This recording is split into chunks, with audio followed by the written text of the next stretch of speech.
한 여자아이가 교실에서 받은 모욕이 어떻게 40년 후 전 세계를 뒤흔드는 반전으로 이어졌는지.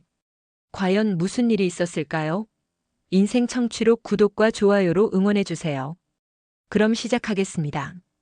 1983년 3월 서울 변두리 한 고등학교 교실에서 저는 처음으로 절망이라는 감정을 맛보았습니다. 전라도 시골에서 갓 전학 온 첫날, 제 책상 위에는 어머니가 새벽 5시에 일어나 정성스레 싸주신 도시락이 놓여 있었습니다.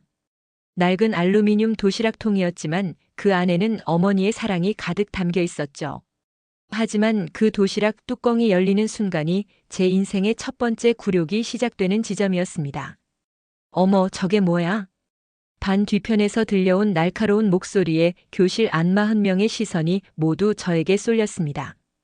도시락 안에는 어머니가 직접 담근 빨간 김치와 삶은 고구마 몇 개, 그리고 보리밥이 전부였는데 서울 아이들 눈에는 그것이 마치 외계에서 온 물건처럼 보였나 봅니다. 야, 저거 진짜 김치 냄새 나네. 교실이 다 냄새 나잖아. 으악, 나 숨 못 쉬겠어.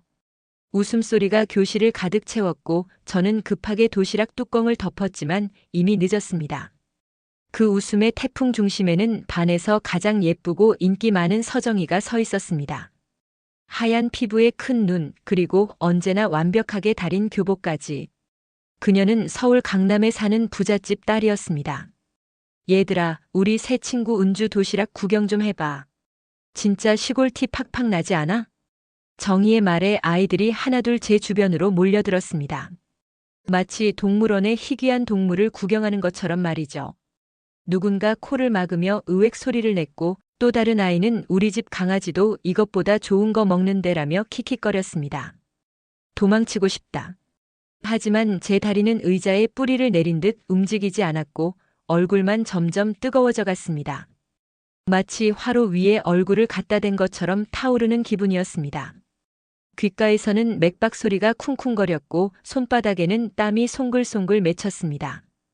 야, 은주야, 너 사투리 써봐. 어디서 왔다고? 전라도 순천에서 왔습니다. 제가 작은 목소리로 대답하자 교실은 다시 한번 웃음바다가 되었습니다. 제 억양 하나하나가 그들에게는 웃음거리였던 것이죠. 사투리까지 완벽하네. 얘들아, 우리 은주한테 표준어 가르쳐줘야겠다. 정희는 칠판 앞으로 성큼성큼 나가더니 마치 선생님인 양절을 가리켰습니다. 그녀의 하얀 손가락이 저를 향할 때 저는 온몸이 오싹해지는 걸 느꼈습니다. 자, 따라해봐. 안녕하세요. 저는 서울 사람입니다. 아이들의 시선이 모두 저에게 쏠린 가운데 저는 떨리는 목소리로 따라했습니다. 하지만 아무리 노력해도 제 입에서는 고향의 억양이 빠지지 않았고 그럴 때마다 교실은 더 큰 웃음으로 가득 찼습니다. 어떤 아이는 배를 잡고 웃었고 어떤 아이는 친구 어깨를 두드리며 눈물을 닦았습니다. 못하겠어, 너무 웃겨서. 체육 시간이 되자 상황은 더욱 악화되었습니다. 배구 경기를 하기로 했는데 팀을 나누는 과정에서 정희가 손을 번쩍 들었습니다. 선생님, 은주는 운동 못하니까 우리 팀에서 빼주세요. 왜 그러니, 정희야? 얘 체구도 작고 시골에서 와서 운동 같은 거 잘 모를 것 같아요. 우리가 질까봐 걱정되거든요. 체육 선생님은 잠깐 망설이더니 고개를 끄덕였습니다. 아마 학급 분위기를 고려한 판단이었겠지만 저에게는 또 다른 상처였습니다. 그럼 은주는 심판을 해라. 심판이라니. 다른 아이들이 뛰어다니며 공을 주고받는 동안 저는 코트 옆에 서서 그저 바라만 보고 있었습니다.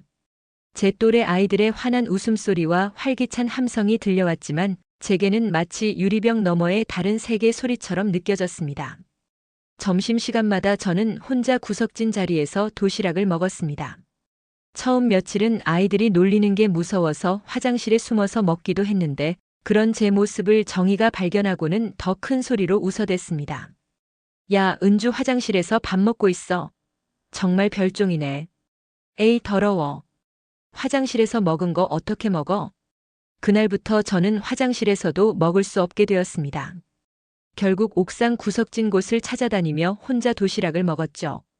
바람이 불면 김치 냄새라도 날아갈까 싶어서였습니다. 3년이라는 긴 시간 동안 저는 그렇게 놀림과 따돌림 속에서 지냈습니다. 수업 시간에 손을 들고 답을 맞춰도 공부벌레라며 비웃었고 조별 과제를 할 때면 어김없이 저만 빠졌습니다. 친구들이 함께 영화를 보러 가거나 생일 파티에 갈 때도 저는 늘 혼자였습니다.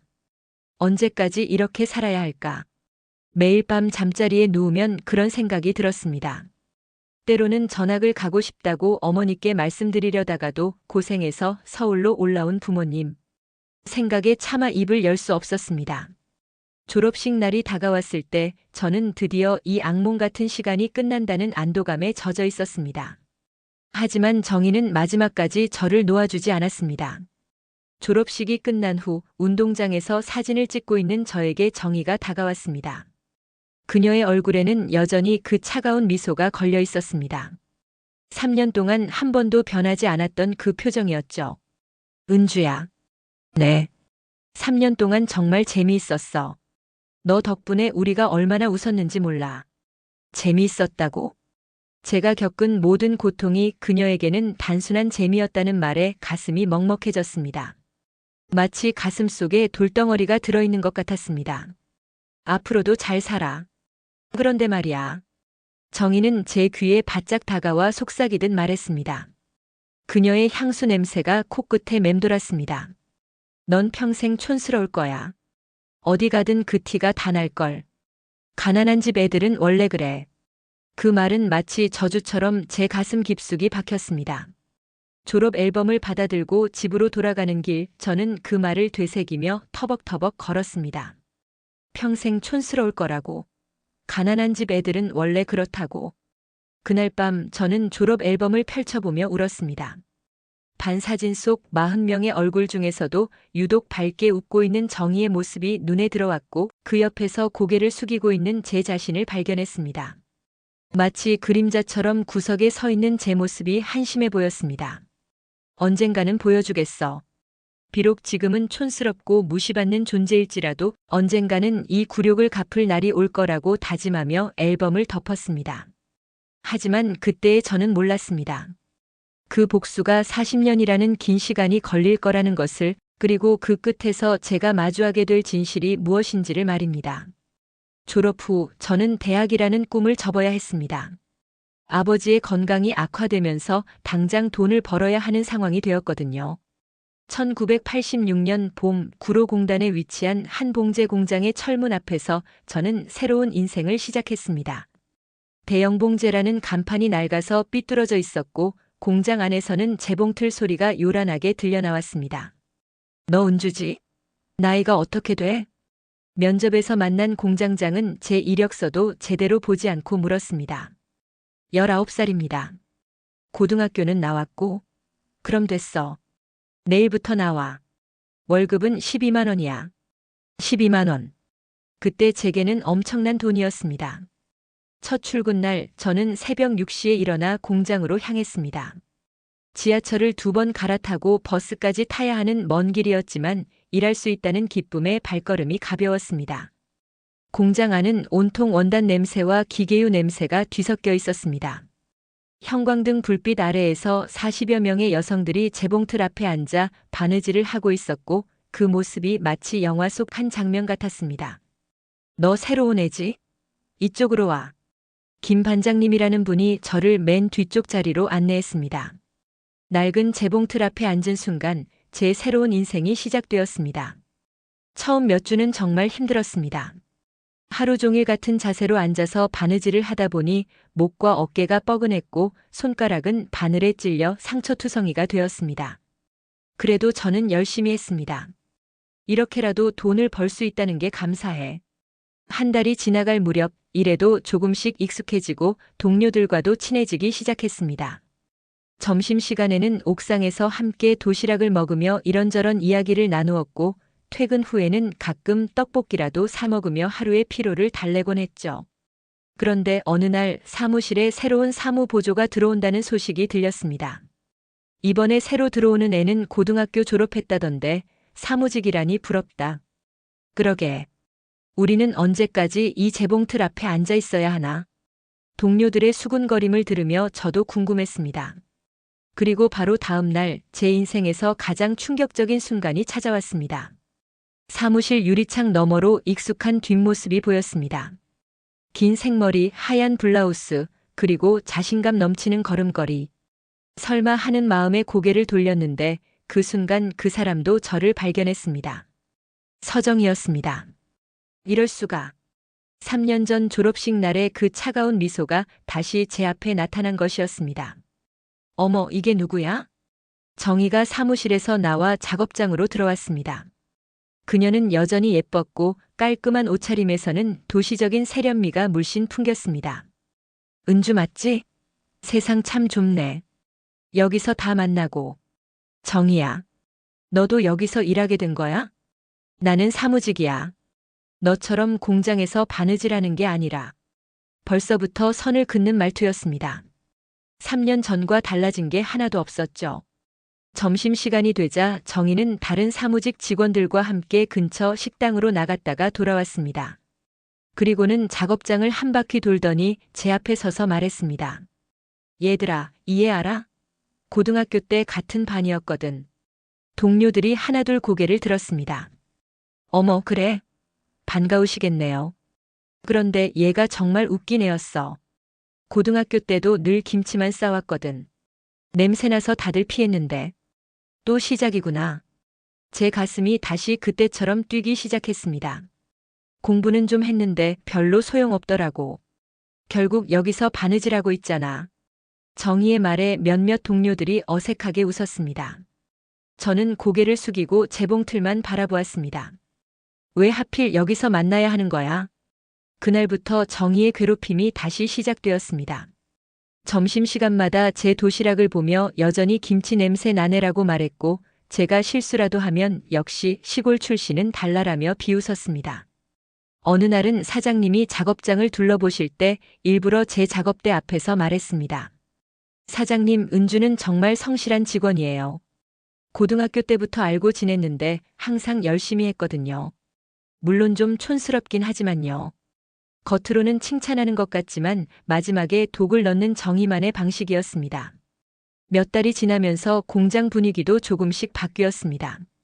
정의가 은근히 저를 따돌리는 분위기를 만들어냈거든요. 점심시간에 함께 밥을 먹던 동료들도 하나둘 거리를 두기 시작했고 저는 다시 혼자가 되었습니다. 고등학교 때와 똑같아. 어느 날 퇴근길 지하철 플랫폼에서 저는 하늘을 올려다보며 중얼거렸습니다.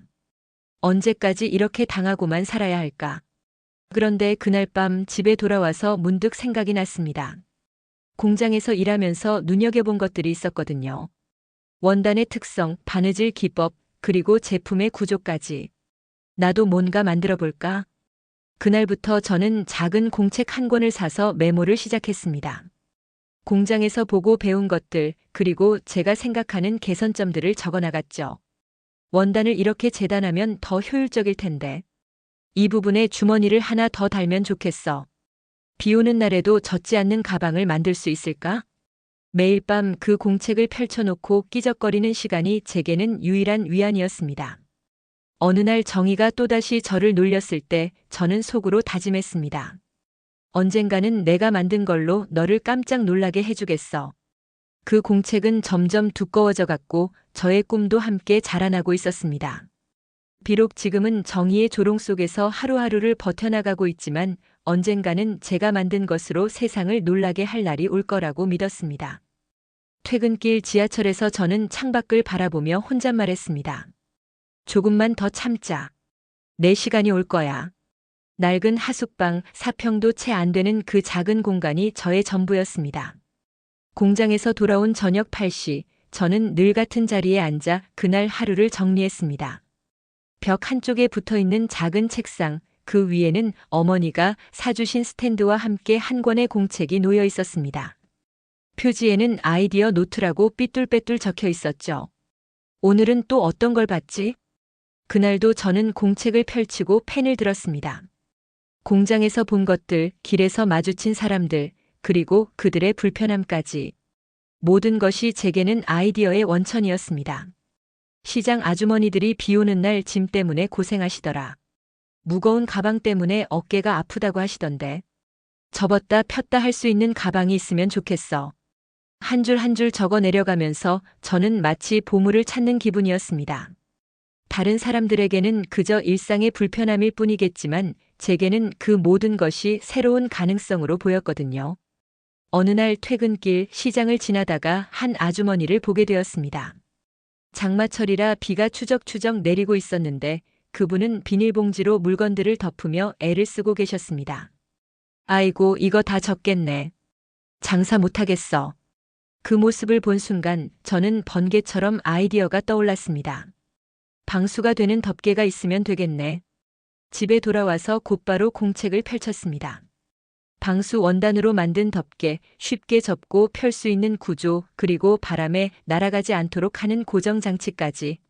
머릿속에 떠오르는 모든 것을 그림과 함께 적어 나갔습니다. 다음 날 공장에서도 저는 계속 생각했습니다. 재봉틀을 돌리면서도 머릿속으로는 그 아이디어를 발전시켜 나갔죠. 이 원단으로 만들면 가벼울 텐데. 여기에 끈을 달면 휴대하기 좋겠어. 점심시간에 동료들이 이런저런 이야기를 나눌 때도 저는 늘 귀를 기울였습니다.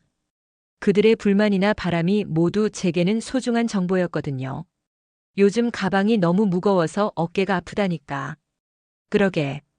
좀 가벼운 가방은 없을까? 비 오는 날 물건 젓는 게 제일 싫어. 그런 말을 들을 때마다 저는 몰래 공책에 메모했습니다. 화장실에 가는 척하며 급하게 적어두거나 작업 중에도 머릿속으로 계속 되새기며 퇴근 후 기록했죠. 하지만 동료들의 반응은 싸늘했습니다. 특히 정희가 제 노트를 발견한 날이었죠. 어머, 은주 이거 뭐야? 그림 그리고 있네. 정희가 제 책상 위 공책을 들춰보며 큰 소리로 말했습니다. 작업장 전체에 들릴 정도로 일부러 크게 말하는 것 같았어요. 그냥 아이디어 좀 적어보는 거예요. 아이디어? 내가 무슨 아이디어를 내겠다고. 주변 동료들이 하나둘 몰려들기 시작했습니다. 재봉틀 소리도 잠시 멈췄죠. 어디 보자. 방수 덮개, 접이식 가방.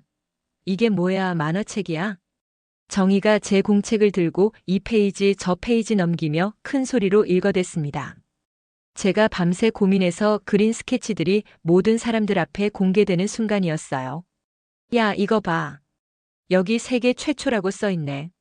진짜 웃기다. 정희의 말에 사람들이 웃기 시작했습니다. 킥킥거리는 소리가 작업장 전체에 퍼져나갔어요. 은주야, 내가 그런다고 뭐가 달라져?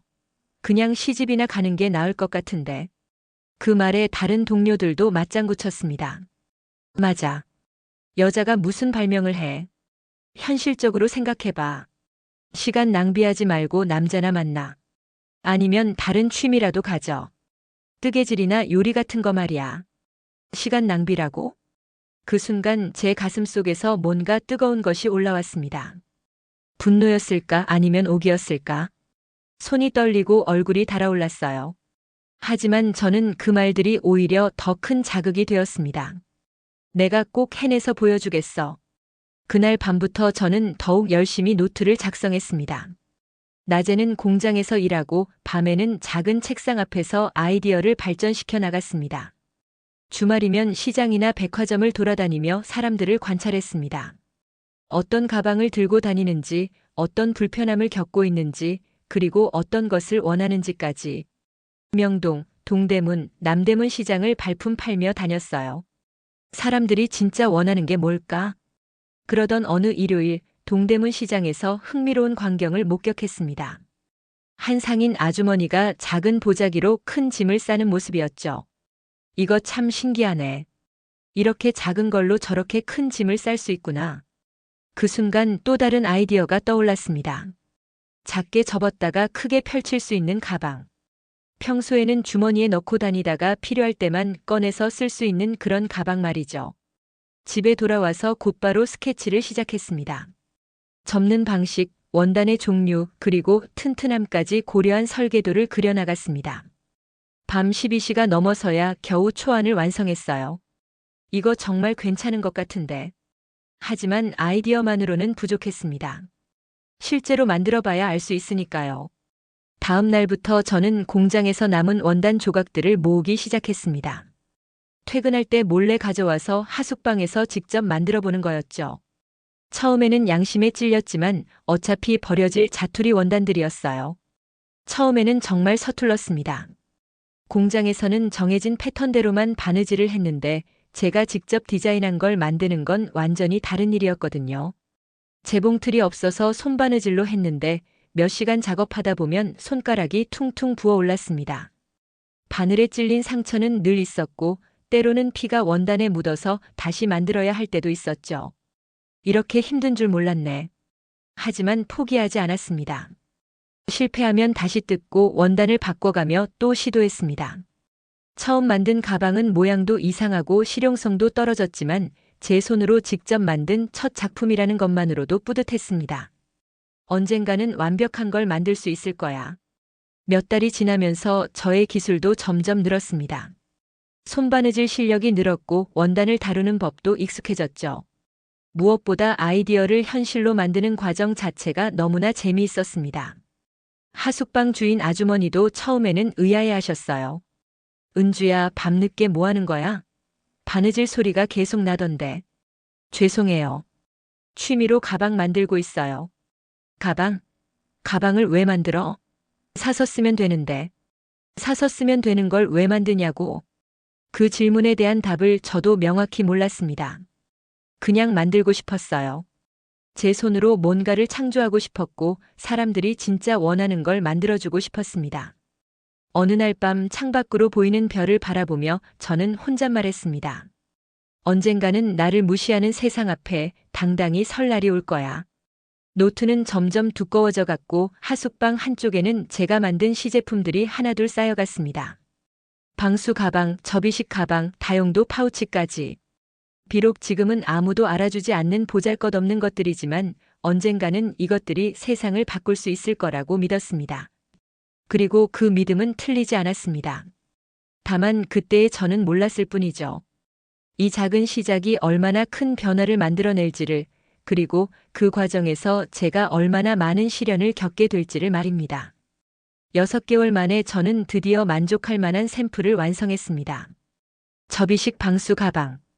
주머니에 쏙 들어갈 정도로 작게 접혔다가 필요할 때 큰 가방으로 변신하는, 그리고 비가 와도 안에 물건이 젖지 않는 그런 가방이었습니다. 밤낮으로 연구하고 수십 번 시행착오를 거쳐 만든 작품이었죠. 이번엔 정말 괜찮은 것 같은데. 1987년 여름 저는 용기를 내어 동대문 시장으로 향했습니다. 장마철이 시작되려는 때였고 상인들에게 직접 보여드리고 싶었거든요. 아주머니, 이거 한번 보세요.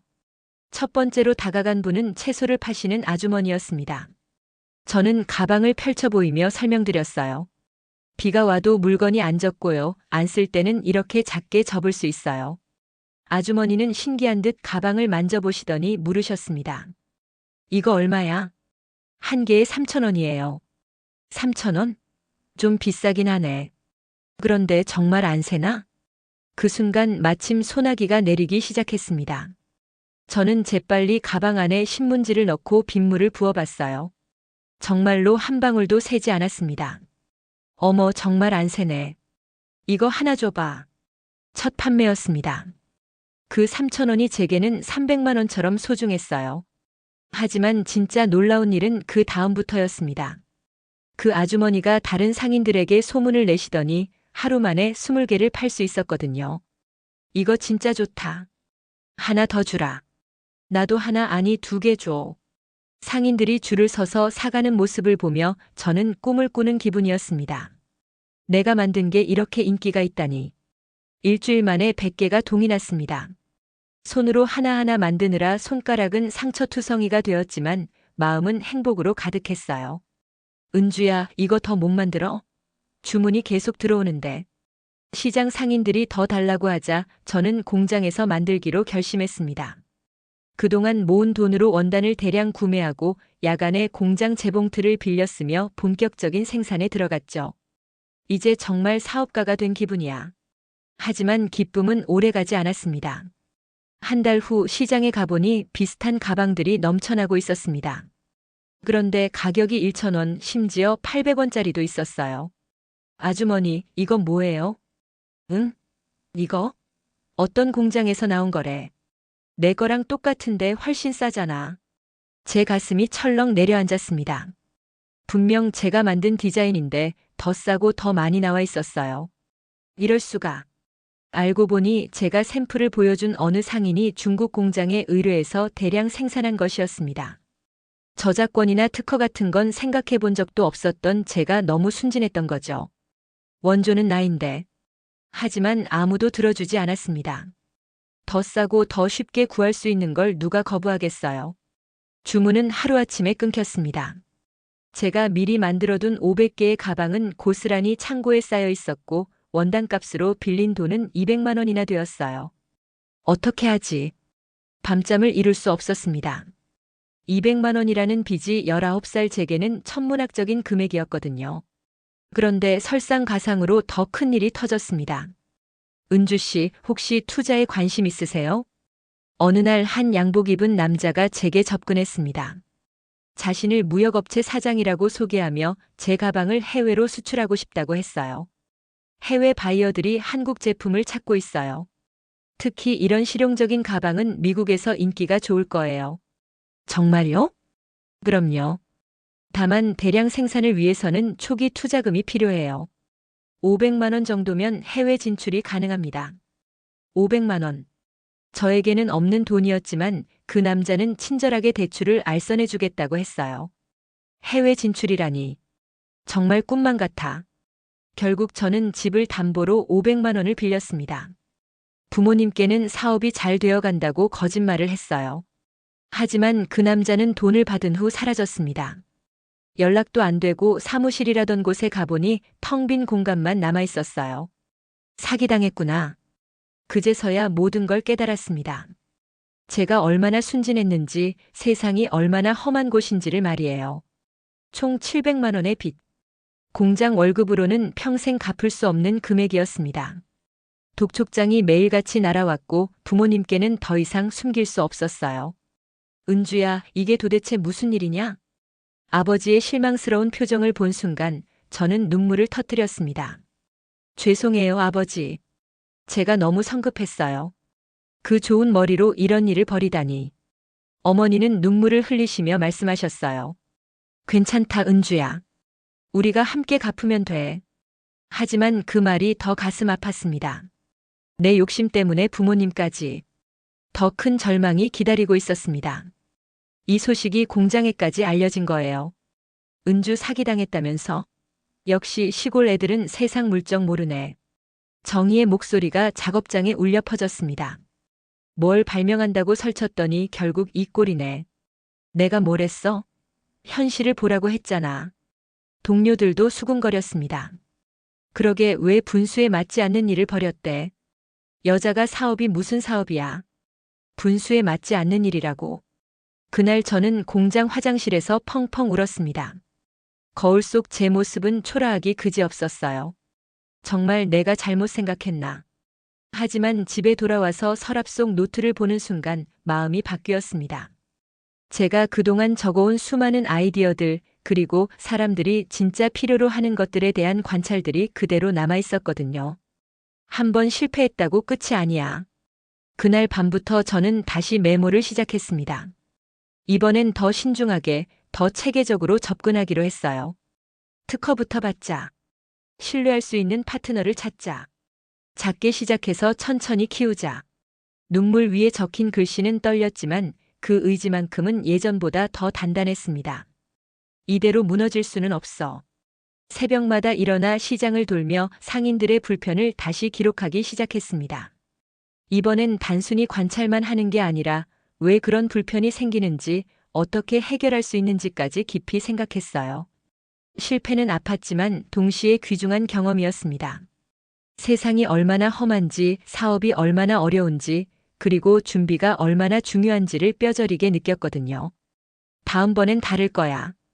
그렇게 저는 두 번째 도전을 준비하기 시작했습니다. 첫 번째 실패의 상처를 딛고 더 강해진 모습으로 다시 일어서기 위해서 말이에요. 첫 번째 실패 후 2년이 흘렀습니다. 빚을 갚기 위해 저는 낮에는 공장에서, 밤에는 식당에서 아르바이트를 했습니다. 하루 3시간씩 자며 살았지만 포기하지 않았어요. 오히려 그 시간들이 제게는 또 다른 관찰의 기회였습니다. 식당에서 일하며 만난 장사하시는 분들, 새벽 시장에서 마주친 상인들, 그리고 공장 동료들까지 모든 사람들의 불편함이 제게는 새로운 아이디어의 씨앗이었죠. 이번엔 절대 실수하지 않겠어. 1989년 봄, 저는 드디어 두 번째 아이템을 완성했습니다. 접이식 방수 가방. 하지만 이번엔 달랐어요. 첫 번째와 비슷해 보이지만 2년간의 관찰과 연구가 집약된 완전히 새로운 제품이었습니다. 무엇보다 휴대성이 혁신적이었어요. 접으면 손바닥만큼 작아지는데 펼치면 20kg까지 담을 수 있었거든요. 그리고 특수 원단을 사용해서 가볍지만 튼튼했죠. 이번엔 특허부터 받자. 첫 번째 실패에서 배운 교훈이었습니다. 변리사 사무실을 찾아가 특허 출원을 했어요. 비용은 100만 원이 넘었지만 더 이상 아이디어를 빼앗기고 싶지 않았거든요. 특허 출원을 마친 후 저는 다시 시장으로 향했습니다. 하지만 이번엔 신중했어요. 믿을 만한 상인 몇 분께만 제품을 보여드렸죠. 아주머니, 이거 한번 보세요. 동대문 시장에서 30년간 장사를 하신 김 사장님께 제품을 보여드렸습니다. 어머, 이거 신기하네. 정말 이렇게 작아져? 네, 그리고 이번엔 지퍼도 방수가 되고 모서리 부분도 더 튼튼하게 만들었어요. 김 사장님은 꼼꼼히 살펴보시더니 고개를 끄덕이셨어요. 이거 괜찮은 것 같은데. 얼마야? 한 개에 5,000원이에요. 5,000원? 좀 비싸긴 하지만. 일단 10개만 줘봐. 첫 주문이었습니다. 가슴이 뛰었지만 이번엔 차분했어요. 천천히 가자. 일주일 후 김 사장님께서 연락이 왔습니다. 은주야, 이거 대박이야. 손님들이 계속 찾아. 100개만 더 줄 수 있어? 100개라고. 하지만 저는 욕심내지 않았어요. 품질을 유지하면서 꾸준히 공급하는 게 중요하다고 생각했거든요. 50개까지는 가능해요. 품질을 위해서 한 번에 많이는 힘들어요. 그렇게 시작된 제 두 번째 사업은 조금씩 입소문을 타기 시작했습니다. 어디서 이런 가방 샀어요? 정말 편하네요. 나도 하나 사고 싶어요. 한 달에 200개, 두 달에 500개씩 주문이 늘어났어요. 하지만 저는 여전히 신중했습니다. 혼자 감당할 수 있는 범위 내에서만 생산했죠. 그러던 어느 날 뜻밖의 연락이 왔습니다. 혹시 한은주시세요? 저희는 롯데백화점 구매팀인데요. 롯데백화점? 심장이 빨리 뛰기 시작했어요. 안녕하세요. 무슨 일이신지요? 고객 한 분이 추천해 주신 가방을 보고 싶은데 만나서 이야기할 수 있을까요? 꿈만 같은 일이었습니다. 대형 유통업체에서 먼저 연락을 해온 거예요. 만남 당일 저는 떨리는 마음으로 백화점에 갔습니다. 구매팀 과장님은 제 가방을 꼼꼼히 살펴보시더니 말씀하셨어요. 품질이 정말 좋네요. 이런 아이디어는 어떻게 생각해내셨어요?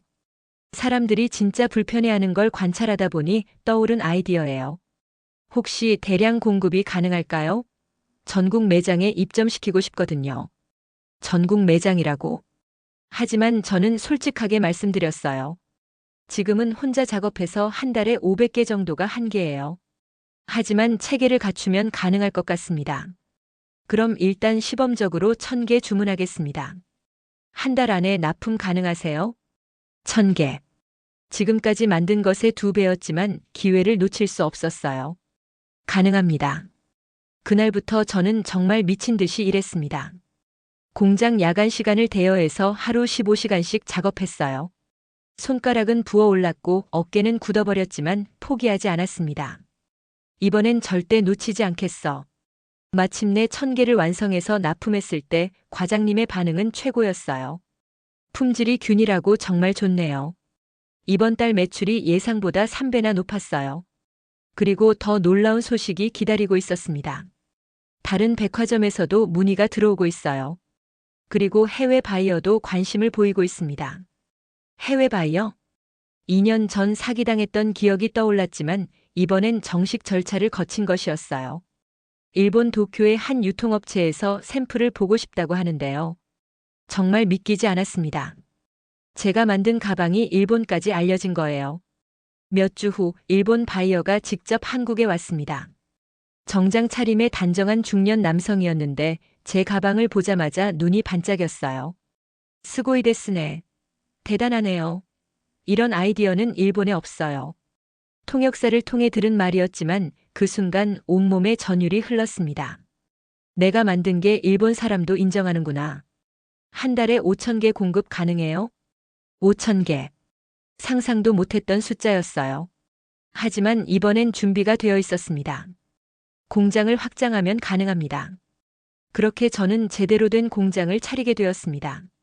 직원 10명으로 시작한 작은 공장이었지만 제게는 꿈의 공간이었어요.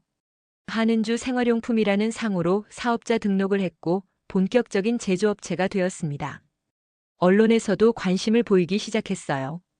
흑수저 출신 여성 CEO가 만든 혁신 제품. 시골 처녀의 아이디어가 세계를 감동시키다. 신문과 방송에서 제 이야기를 다뤘고 주문은 폭증했습니다. 한 달에 만들던 500개가 일주일 만에 동이 나는 상황이 되었어요. 정말 꿈만 같아. 하지만 성공이 마냥 달콤하지만은 않았습니다.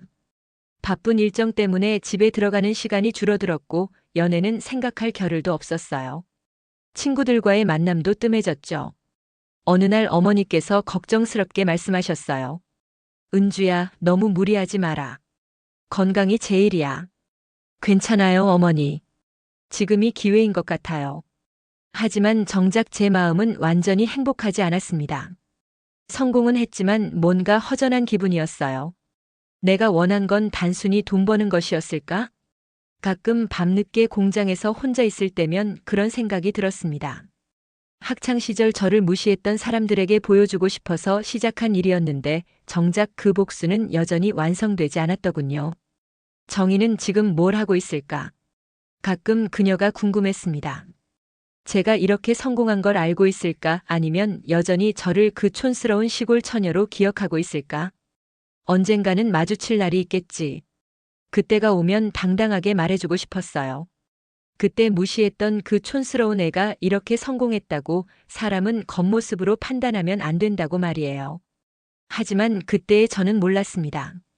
진짜 시험은 이제부터 시작될 거라는 것을, 그리고 성공이 가져다주는 외로움이 얼마나 깊을 수 있는지를 말입니다.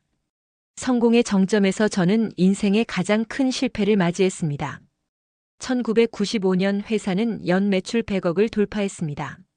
직원만 300명이 넘었고 제 이름이 새겨진 제품들이 전 세계 30개국에 수출되고 있었어요. 언론에서는 한국의 여성 기업가 1호라며 연일 조명을 했고 각종 시상식에서 상을 받느라 바쁜 나날이었습니다. 하지만 정작 제 가정은 서서히 무너져가고 있었습니다. 남편 민수와 결혼한 것은 3년 전이었어요. 회사 일로 바쁜 저를 이해해주는 좋은 사람이라고 생각했죠. 처음에는 정말 그랬습니다. 자기야, 회사 일 때문에 힘들지? 내가 집안일은 다 할게. 결혼 초기 민수는 정말 다정했어요. 늦은 시간에 들어오는 저를 위해 따뜻한 저녁을 준비해두고 회사 걱정은 하지 말라며 격려해 주었죠. 그때는 정말 행복했습니다. 일에서도 성공하고 사랑하는 사람과 함께 미래를 꿈꿀 수 있다는 게 얼마나 큰 축복인지 느꼈거든요. 하지만 제가 더 유명해지고 더 바빠질수록 그의 태도는 조금씩 변하기 시작했습니다. 은주야, 오늘도 12시에 들어와? 미안해.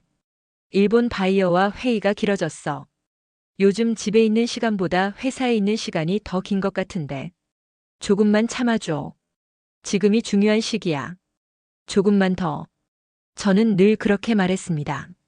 조금만 더 일하면, 조금만 더 성공하면 여유가 생길 거라고 생각했어요. 하지만 그 조금만 더는 영원히 끝나지 않는 것이었습니다. 해외 진출이 본격화되면서 출장도 잦아졌어요. 한 달에 절반 이상을 해외에서 보내는 일이 많았죠. 프랑스 파리의 전시회, 독일 프랑크푸르트의 박람회, 미국 뉴욕의 바이어 미팅까지. 저는 전 세계를 누비며 사업을 확장해 나갔습니다. 여보, 이번 출장은 언제까지야? 2주 정도 될 것 같아. 유럽 전체 시장을 정리해야 하거든. 2주. 그럼 우리 결혼 기념일도 못 지키는 거네. 아, 맞다. 미안해. 돌아와서 맛있는 거 먹으러 가자. 하지만 돌아와서도 또 다른 일들이 기다리고 있었어요. 신제품 개발, 공장 증설, 새로운 특허 출원까지 끝나지 않는 일들의 연속이었습니다. 1993년 딸 수진이가 태어났을 때도 마찬가지였습니다. 병원에서 갓 태어난 딸을 안아본 순간 저는 눈물이 났어요. 이렇게 작고 소중한 생명이 제 품에 안겨 있다는 게 믿기지 않았거든요. 작은 손가락, 작은 발가락, 그리고 저를 닮은 듯한 눈매까지. 모든 게 신비로웠습니다. 이제 진짜 엄마가 됐구나. 하지만 산후조리를 제대로 할 시간도 없었습니다. 미국 진출을 위한 중요한 계약이 기다리고 있었거든요. 은주야, 아기가 아직 어린데 벌써 일하러 가? 시어머니의 걱정 어린 목소리에도 저는 가방을 들었어요. 죄송해요. 정말 중요한 일이라서요. 아이 엄마가 이렇게 집을 비워도 되나? 나도 정말 가기 싫어. 하지만 책임감이 저를 회사로 이끌었습니다. 300명의 직원들, 그리고 저를 믿고 계약을 맺은 해외 바이어들을 생각하면 쉴 수가 없었어요. 수진이가 첫걸음을 뗀 날도, 첫 말을 한 날도 저는 회사에 있었습니다. 남편이 찍어온 비디오로 뒤늦게 확인하는 게 전부였죠. 모니터 속 수진이가 엄마라고 부르는 모습을 보며 울컥했지만 그때도 저는 회의실에서 다음 날 프레젠테이션을 준비하고 있었어요. 엄마는 언제 집에 와? 2살이 된 수진이가 전화로 묻는 말에 가슴이 찢어질 것 같았어요. 곧 가서 수진이랑 놀아줄게. 약속? 응, 약속. 하지만 그 약속을 지킬 수 있었던 적은 거의 없었습니다. 늘 예상치 못한 일들이 터졌거든요. 갑작스러운 클레임, 긴급한 계약 변경, 새로운 경쟁사의 등장까지. 민수의 불만도 점점 커져갔어요. 은주야, 우리 결혼한 게 맞아? 요즘 대화다운 대화도 못하고 있잖아. 미안해. 이번 프로젝트만 끝나면 시간 낼게. 항상 그런 식으로 말하잖아. 이번만 다음만.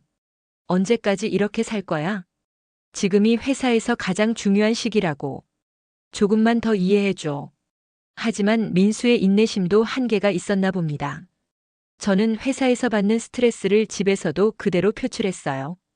피곤하다는 이유로 수진이와 놀아주지 않았고 집안일은 모두 민수에게 맡겼죠.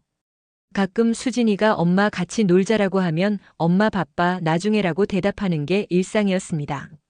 주말에도 마찬가지였어요. 골프 접대, 비즈니스 모임, 세미나 참석 등으로 가족과 함께하는 시간은 거의 없었습니다.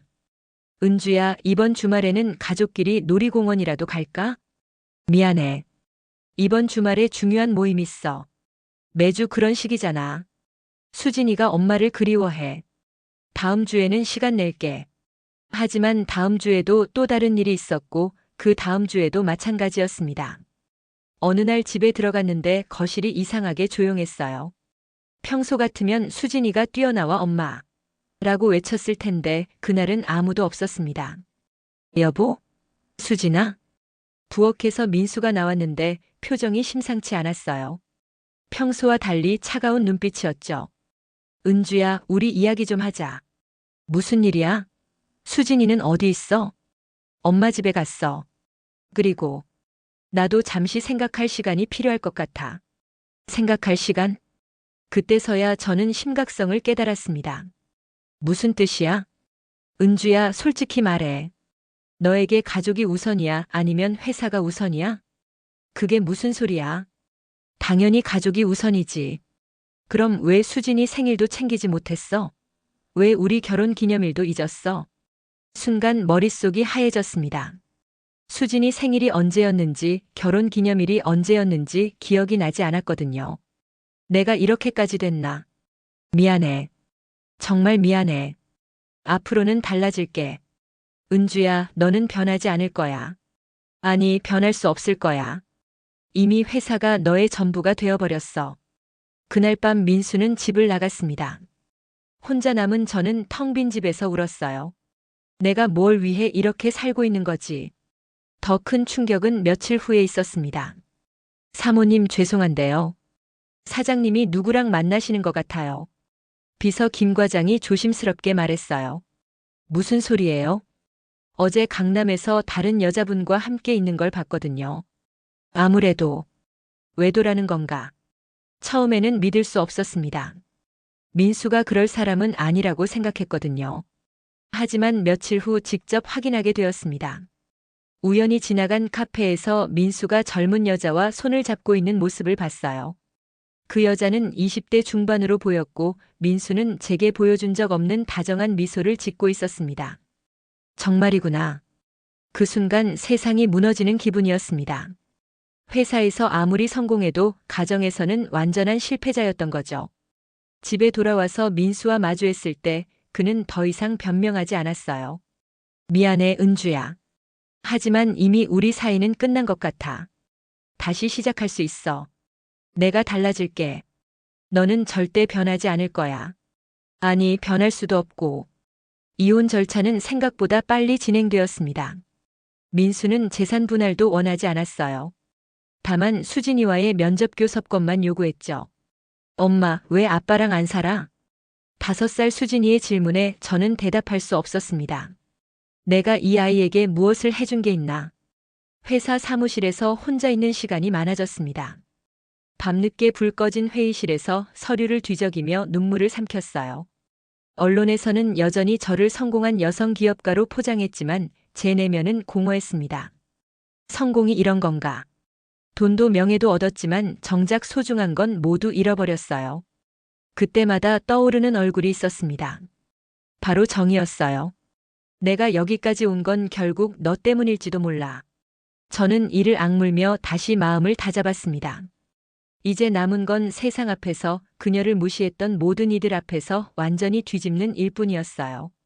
2023년 40년 만에 동창회 소식이 들려왔습니다.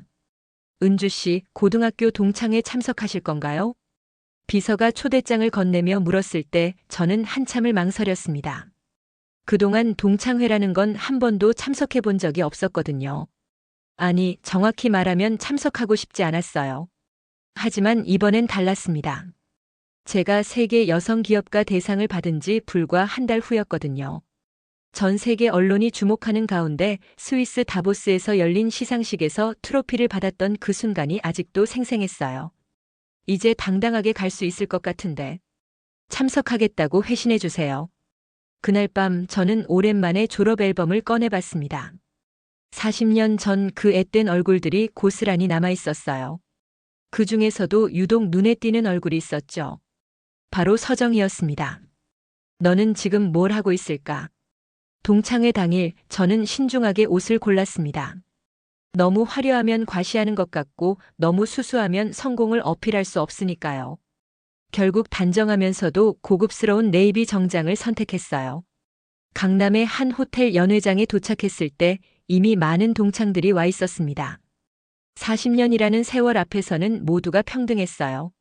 한때 잘 나갔던 아이들도 공부 못했던 아이들도 모두 중년의 모습으로 변해 있었죠. 어머, 은주야. 몇몇 동창들이 저를 알아보고 반가워했습니다. 오랜만이에요. 정말 오랜만이네요. 은주 많이 변했다. 완전 도시 여자가 됐네. 도시 여자라. 그 말에 묘한 기분이 들었어요.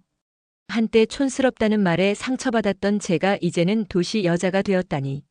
하지만 정작 제가 기다린 사람은 보이지 않았습니다.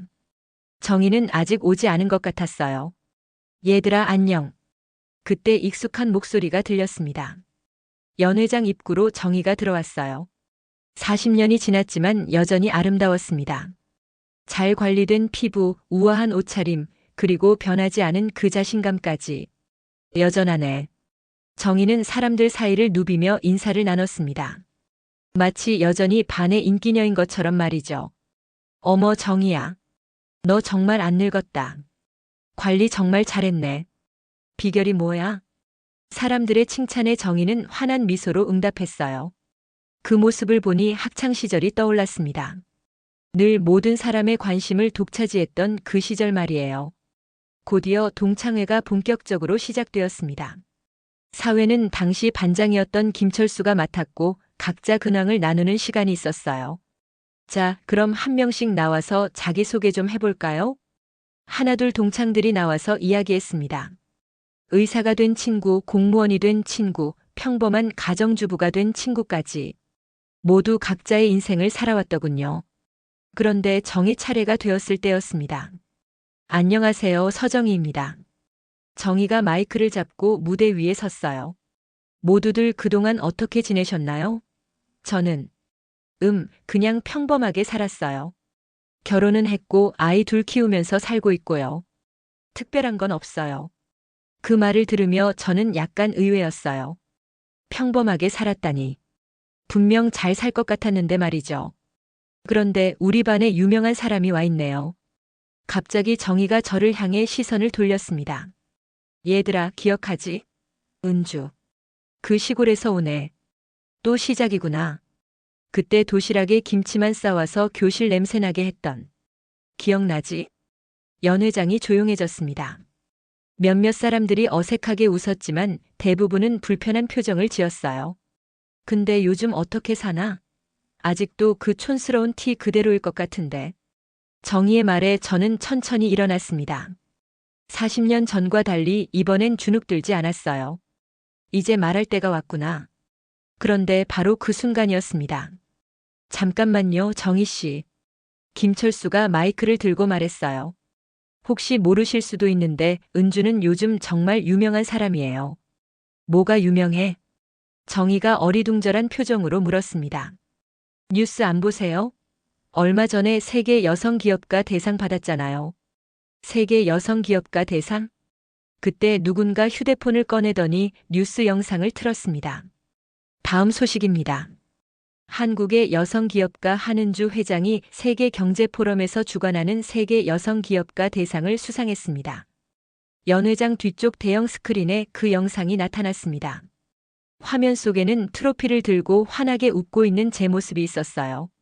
한은주 회장은 가방 제조업계의 혁신을 이끌며 연간 1,000억 원의 매출을 기록하고 있습니다. 특히 그녀가 개발한 친환경 소재 가방은 전 세계적으로 큰 호응을 얻고 있습니다. 연 회장은 순식간에 얼어붙었습니다. 모든 사람들이 스크린과 저를 번갈아 보며 놀라워했어요. 한은주 회장은 흑수저 출신으로 봉제 공장에서 시작해 글로벌 기업을 일군 대표적인 성공 사례로 평가받고 있습니다. 정희의 얼굴이 새하얘졌습니다. 손이 덜덜 떨리는 게 보였어요. 이제 알겠니? 저는 천천히 일어나 마이크 앞으로 걸어갔습니다. 40년 전과는 전혀 다른 당당한 모습으로 말이죠. 안녕하세요, 한은주입니다. 제 목소리가 연 회장에 울려 퍼졌습니다. 정희야, 맞아. 나 은주야. 그때 촌스럽다고 했던 그 애. 연 회장은 숨소리조차 들리지 않을 정도로 조용했어요. 그때는 정말 촌스러웠지. 김치 냄새도 많이 났고 사투리도 많이 썼어. 하지만 이제는 좀 달라진 것 같아. 내가 만든 제품이 전 세계 120개국에 수출되고 있거든. 정희는 아무 말도 하지 못했습니다. 그저 입만 벌린 채 저를 바라볼 뿐이었어요. 그때 넌 나한테 말했지. 평생 촌스러울 거야 라고. 근데 알아? 촌스러운 게 뭔지 이제야 알겠어. 저는 정희를 똑바로 바라보며 말했습니다. 진짜 촌스러운 건 다른 사람을 외모나 출신으로 판단하는 거야. 그리고 40년이 지나도 여전히 그런 생각을 갖고 있는 거지. 연 회장 여기저기서 작은 박수 소리가 들려왔습니다. 나는 그때 너한테 많이 상처받았어. 하지만 그 상처가 나를 더 강하게 만들었지. 지금 내가 여기 서 있는 것도 세계 무대에서 상을 받을 수 있었던 것도 모두 그때의 그 아픔 덕분이야. 정희의 눈에서 눈물이 흘러내렸습니다. 그러니까 고마워, 정희야. 내가 나를 무시해줘서. 저는 정희에게 한번 고개를 숙인 후 자리로 돌아갔습니다. 연 회장은 한동안 정적이 흘렀습니다.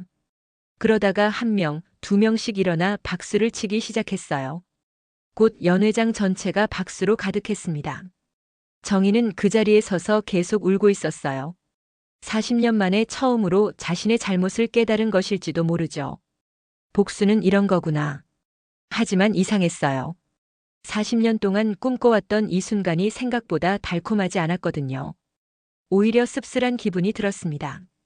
정의를 무너뜨린 것으로 과연 제가 진정한 승리자가 된 걸까요? 동창회가 끝난 후 연 회장은 묘한 분위기에 휩싸였습니다. 사람들은 하나둘 제게 다가와 사과했어요. 그때 함께 저를 무시했던 동창들이었죠. 은주야, 정말 미안해. 그때 우리가 너무 어렸구나. 몰랐어. 내가 이렇게 대단한 사람이 될 줄은. 우리 정말 잘못했어. 용서해줘. 하지만 그 사과들이 진심에서 우러나온 건지 아니면 제 성공을 보고 나서야 하는 말인지 구분이 되지 않았어요. 진짜 미안해서 그러는 걸까 아니면 내가 성공했으니까? 그런 생각이 들자 더욱 씁쓸해졌습니다. 정희는 구석진 자리에 앉아 계속 울고 있었어요. 40년 동안 쌓아온 자존심이 한순간에 무너진 것 같았죠. 저는 천천히 그녀에게 다가갔습니다. 정희야. 정희는 고개를 들었어요. 눈이 빨갛게 부어 있었죠. 은주야. 정말 미안해. 목소리가 떨리고 있었습니다. 나는 정말 몰랐어. 내가 이렇게 힘들게 살았는지, 그리고 이렇게 성공할 줄은. 괜찮아.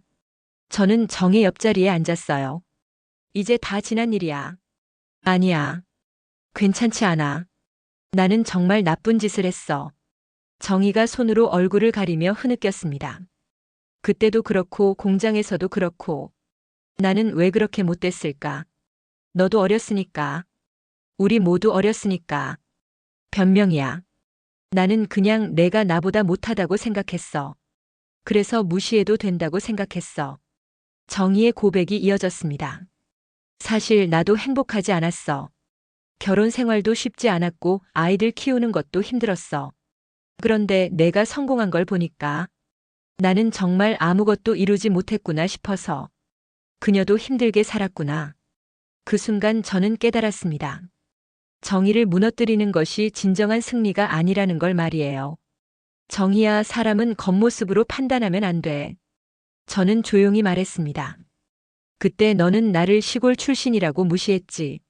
하지만 지금 보니까 그런 게 중요한 게 아니더라. 중요한 건 어떻게 살아가느냐 하는 거야. 다른 사람을 존중하면서 살아가는 거지. 정희는 고개를 끄덕였어요. 나도 이제 알겠어. 정말 늦었지만 늦지 않았어. 지금이라도 깨달았으니까. 그때 다른 동창들도 하나둘 저희 주변으로 모여들었어요. 은주야, 정말 대단하다. 우리가 정말 무식했구나. 그때 내가 받은 상처. 정말 미안해. 저는 모든 사람들을 바라보며 말했습니다. 여러분, 사과는 고마워요. 하지만 더 중요한 건 앞으로예요. 이제라도 서로를 있는 그대로 봐주세요. 출신이나 겉모습이 아니라 그 사람의 진짜 모습을 말이에요. 동창들은 진지하게 저의 말을 들었어요. 저도 성공했다고 해서 누구를 무시하고 싶지 않아요. 우리 모두 각자의 자리에서 최선을 다하며 살아왔으니까요. 그날 밤 저는 혼자 한강을 걸었습니다. 40년 만에 이룬 복수였지만 생각만큼 시원하지 않았어요. 오히려 공허했습니다. 내가 정말 원했던 게 뭐였을까? 어린 시절부터 품어온 분노, 그리고 그 분노로 만들어낸 성공. 하지만 그 끝에서 저는 진정한 행복을 찾지 못했어요. 가족도 잃었고 친구도 없었죠. 오직 일만 있을 뿐이었습니다. 이게 내가 원했던 인생일까? 며칠 후 예상치 못한 연락이 왔습니다. 엄마. 수진이가 제 사무실로 뛰어들어왔어요. 이제 막 30살이 된 딸은 작년에 결혼해서 임신 중이었습니다. 수진아, 무슨 일이야? 엄마, 동창회 이야기 들었어요. 정말 멋있으셨대요. 누가 그래? 아빠요. 아빠가 그러시는데 엄마가 정말 당당하게 말씀하셨다면서요. 민수에게서 들었다니 의외였어요. 그런데 엄마, 저한테 부탁이 있어요. 뭔데? 아기가 태어나면 엄마가 많이 놀아주세요. 수진이의 말에 가슴이 뜨거워졌습니다. 엄마는 항상 일만 하셨잖아요. 이번엔 손주랑 많은 시간 보내셨으면 좋겠어요. 그렇구나. 그제서야 깨달았습니다. 진정한 승리는 남을 무너뜨리는 게 아니라 소중한 사람들과 함께하는 거라는 걸 말이에요. 그래, 그렇게 할게. 엄마가 못해준 것들 손주한테는 다 해줄게. 그날부터 저는 조금씩 변했습니다. 회사 일도 중요하지만 가족과 보내는 시간도 소중하게 생각하게 되었어요. 주말에는 수진이와 함께 아기용품을 사러 다니기도 하고 가끔은 정희와도 만나서 차를 마시며 이야기를 나누었죠. 은주야, 내가 부럽다. 어느 날 정희가 말했어요. 왜? 넌 꿈이 있었잖아. 그리고 그걸 이뤘고. 너도 꿈이 있었을 텐데. 있었지. 하지만 포기했어. 결혼하면서 애 낳으면서 하나씩 포기했지. 지금이라도 늦지 않았어. 저는 정의의 손을 잡았어요. 50대가 뭐 어때? 새로운 시작이라고 생각해. 몇 달 후 수진이가 아들을 낳았습니다. 병원에서 갓 태어난 손주를 처음 안았을 때 저는 울었어요. 이렇게 작은 생명이 저에게 또 다른 기회를 주는 것 같았거든요. 엄마가 많이 사랑해 줄게. 그날 저녁 수진이와 함께 집 근처 공원을 걸었습니다. 엄마 행복해요? 수진이가 물었어요. 응, 정말 행복해. 동창회에서 복수하셨을 때는 어땠어요? 생각보다 시원하지 않더라. 왜요? 진짜 행복은 남을 이기는 게 아니라 소중한 사람들과 함께하는 거더라. 하늘에는 별이 반짝이고 있었습니다. 40년 전 하숙방에서 바라보던 그 별들과 같은 별이었죠. 그때의 나에게 말해주고 싶어. 성공이란 남들이 뭐라 하든 끝까지 버티는 거라고. 그리고 무엇보다 다른 사람을 무시하지 않는 거라고. 수진이가 제 팔짱을 끼며 말했어요. 엄마, 우리 손주 이름 뭐로 할까요? 희망이면 어떨까? 희망이. 좋네요. 한희망. 예쁜 이름이에요. 그렇게 저는 새로운 시작을 맞이했습니다. 복수가 아닌 사랑으로, 성공이 아닌 행복으로 채워나갈 새로운 인생을 말이에요. 별빛이 저희를 비추며 따뜻하게 감싸주었습니다. 40년의 상처를 이겨낸 조용한 승리가 제 가슴에 빛나고 있었어요. 40년이라는 긴 시간 동안 한 사람이 겪은 상처와 성장, 그리고 진정한 승리가 무엇인지를 보여주는 이야기였습니다. 때로는 우리를 무너뜨리려는 사람들이 있지만 그 아픔이 결국 우리를 더 강하게 만들어주기도 하죠. 은주처럼 여러분도 누군가의 무시나 조롱에 상처받은 적이 있으실 겁니다. 하지만 기억하세요. 진정한 승리는 상대방을 무너뜨리는 게 아니라 자신이 더 나은 사람으로 성장하는 것입니다. 그리고 그 성장을 소중한 사람들과 나누는 것이죠. 오늘 이야기가 여러분의 마음에 조금이나마 위로가 되었기를 바랍니다. 힘든 시간을 보내고 계신 분들에게는 희망을, 성공을 이루신 분들에게는 겸손을 전해드리고 싶었습니다. 인생 청취록을 사랑해주시는 여러분께 진심으로 감사드립니다. 구독과 좋아요는 저희에게 큰 힘이 됩니다. 그리고 댓글로 여러분만의 이야기도 들려주세요. 다음 주에도 더 감동적인 이야기로 찾아뵙겠습니다. 모두 건강하시고 행복하세요.